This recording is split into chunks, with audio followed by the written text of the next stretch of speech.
হাইলাকান্দিতে কয়েক লক্ষাধিক টাকার ইয়াবা ট্যাবলেট বাজেয়াপ্ত। দুই পাচারকারীকে গ্রেপ্তার করে তদন্ত শুরু করেছে পুলিশ।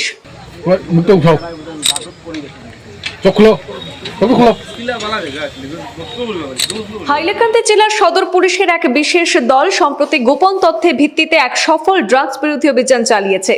রেলওয়ে স্টেশনে পরিচালিত অভিযানে 1000 ইয়াবা ট্যাবলেট সহ দুই পাচারকারীকে গ্রেপ্তার করা হয়েছে, যা এই অঞ্চলের নিরাপত্তা এবং সামাজিক শৃঙ্খলা রক্ষায় গুরুত্বপূর্ণ ভূমিকা রাখবে।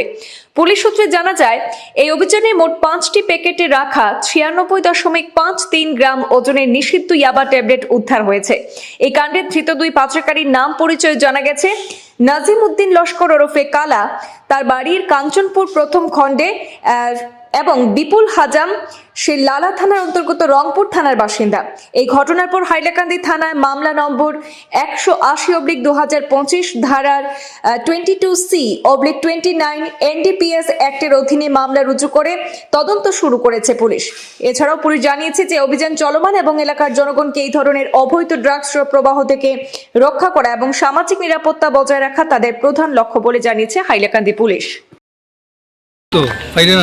একটু পিছিয়ে যাও। আমার মোবাইলটা করে